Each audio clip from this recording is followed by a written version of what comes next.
क्या मिडनाइट में किसी स्ट्रेंजर को लिफ्ट देना सही है? क्या हो सकता है इसका कॉन्सिक्वेंसेस? चलो जान लेते हैं आज की कहानी में एग्जैक्टली क्या हुआ था चार्ल्स के साथ। June 1991, just after midnight, Charles Holden अपना काम खत्म करके घर जा रहा था। ऑन द वे उसने अपने घर के पास एक फास्ट फूड रेस्टोरेंट में गाड़ी रोका। पार्सल लेके वो अपने गाड़ी में वापस आ गया। उसने जब गाड़ी स्टार्ट किया तभी उसने देखा एक स्ट्रेंजर उसके गाड़ी की तरफ भागते हुए आ रहा था। चार्ल्स खिड़की की ग्लास नीचे की और वो स्ट्रेंजर पास आके बताया कि उसकी बहन का डिलीवरी है और उसे हॉस्पिटल तक लिफ्ट चाहिए। हॉस्पिटल वहाँ से 20 मिनट्स की दूरी पे था। चार्ल्स को पता नहीं कि ये स्ट्रेंजर सच या झूठ बोल रहा है। रात हो चुकी थी और वो स्ट्रेंजर को जानता भी नहीं है। चार्ल्स ने उसे लिफ्ट देने से मना कर दिया, ये कह के कि वो ऑलरेडी बहुत लेट हो चुका है और हॉस्पिटल उसके घर से दूर है। वो स्ट्रेंजर इमीडिएटली वहाँ से पैदल चल पड़ा, लेकिन अब चार्ल्स को बुरा लगा और उस स्ट्रेंजर को उसने वापस बुलाया। थोड़ी दूर तक लिफ्ट वो देने के लिए राजी हो गया। वो स्ट्रेंजर खुश होकर गाड़ी में बैठ गया। चार्ल्स 3 माइल्स तक ड्राइव किया होगा तभी उसने रोड के साइड पे गाड़ी रोक दी। उसका घर थोड़ी ही दूर था। अब उसने उस स्ट्रेंजर को उतरने के लिए कहा। अचानक वो स्ट्रेंजर गुस्सा हो गया।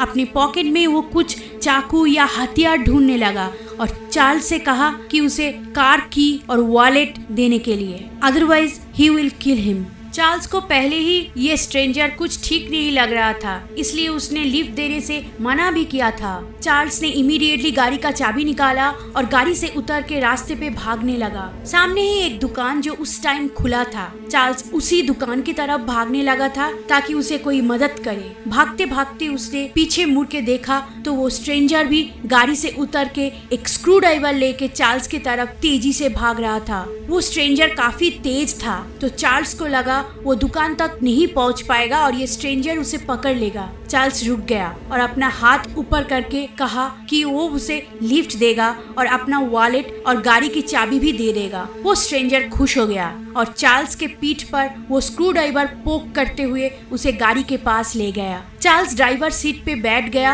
और इमीडिएटली गाड़ी को स्टार्ट करके वहाँ से निकल गया। उस स्ट्रेंजर को उसने गाड़ी की पैसेंजर सीट पे वापस बैठने की चांस भी नहीं दिया। गाड़ी भगाते भगाते उसने रियर मिरर से देखा तो वो स्ट्रेंजर उसकी गाड़ी के पीछे पीछे स्क्रू ड्राइवर लेके भागा आ रहा था। एक पॉइंट पे आके वो स्ट्रेंजर रुका और वापस चला गया। अब चार्ल्स को रिलीफ मिला। वो पुलिस को इन्फॉर्म करने के बारे में सोच ही रहा था, लेकिन फिर उसे लगा कि उसने खुद ही तो मिडनाइट किसी स्ट्रेंजर को लिफ्ट दिया था, तो दोष उसी का है। अब चार्ल्स को लगा जहाँ पे उसने स्ट्रेंजर को ड्रॉप किया था वो जगह उसके घर से दूर नहीं है। अभी अगर वो घर वापस जाएगा और वो स्ट्रेंजर अगर वहीं पे है तो वो फिर से उसे अटैक कर सकता है। इसलिए चार्ल्स ने कुछ देर तक शहर के इधर उधर ड्राइव किया और 1 घंटे बाद जब उसे लगा वो स्ट्रेंजर चला गया होगा तब उसने घर के रास्ते पे वापस आके शॉक्ड हो गया। उसने देखा वो स्ट्रेंजर रास्ते पे ही घूम रहा था। लकीली उसने चार्ल्स की गाड़ी को नोटिस नहीं किया।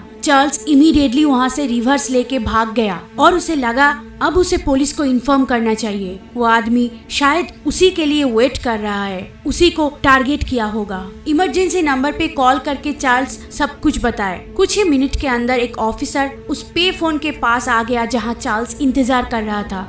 ऑफिसर ने चार्ल्स को एश्योर किया कि वो लोग उसे घर पहुंचा देंगे और अगर वो स्ट्रेंजर अभी भी उधर है तो उसे अरेस्ट किया जाएगा। घर के पास आके चार्ल्स ने देखा वो स्ट्रेंजर जा चुका था। चार्ल्स घर के अंदर आया, सब कुछ ठीक ठाक ही था। उसे रिलीफ मिला। उसने ऑफिसर को थैंक्स कहा और रिक्वेस्ट की कि क्या वो एक बार उसके माँ के घर भी चेक करेंगे जो चार्ल्स के घर के पीछे ही था। उसकी नाम डरोथी। 70 इयर्स ओल्ड डरोथी अकेली रहती थी। ऑफिसर ने जब डरोथी के घर की तरफ जा रहे थे तभी नोटिस किया बैकडोर की विंडो टूटा हुआ था और वो दरवाजा भी अनलॉक्ड था। ऑफिसर ने पिस्तौल निकाल के उस घर में एंट्री किया। डरोथी को बुलाने लगे लेकिन कोई जवाब नहीं। घर पे चारों तरफ अंधेरा और साइलेंस था। सीढ़ियों पे खून के निशान।